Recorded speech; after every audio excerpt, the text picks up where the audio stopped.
ও মাহবুব রে, আমার স্বামী শুয়ে রয়েছে রে। মাদারীপুরের রাজৈর উপজেলার মজুমদারকান্দি গ্রামের মুন্নি বেগমের আর্তনাদ। আর্থিক সচ্ছলতার আশায় ঝুঁকি নিয়ে অবৈধ পথে লিবিয়া যাত্রা করেছিল তার স্বামী সুজন হাওলাদার।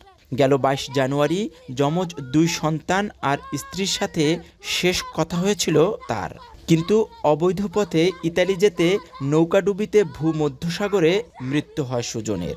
মাথায় ঋণের বোঝা আর ২ সন্তানকে নিয়ে অনাগত ভবিষ্যতের দুশ্চিন্তায় স্ত্রী মুন্নি।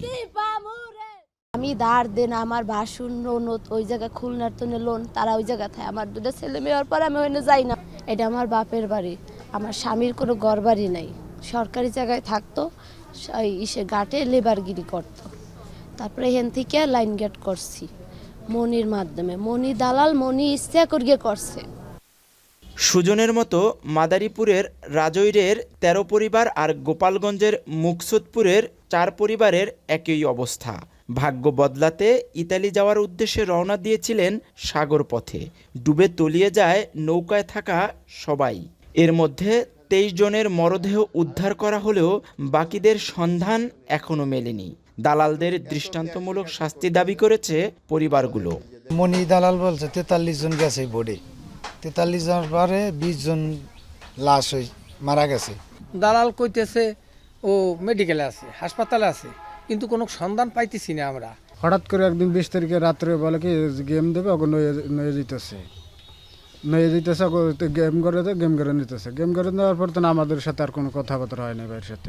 আমার ছেলেরা চাইবো, আর কিছু না, আমার ছেলে চাইবো।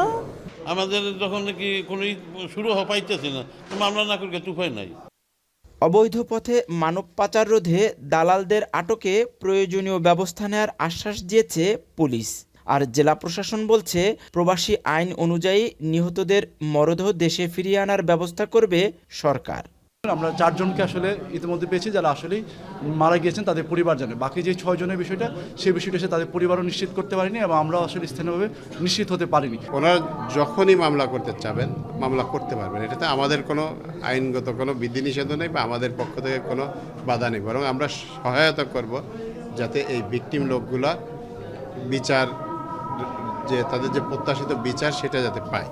প্রবাসী অধ্যুষিত মাদারীপুরের রাজৈরে অবৈধ পথে দিন দিন ইতালি যাওয়ার প্রবণতা বাড়ছে।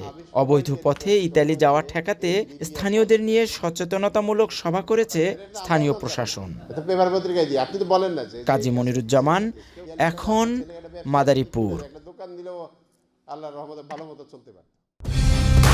কালার এক্সপার্ট, জর্জ স্যাপ এবং মাইল্ড অন হ্যান্ডস টেকনোলজি সমৃদ্ধ অরিক্স ক্রিস্টাল ওয়াশ আপনার লন্ড্রি এক্সপার্ট।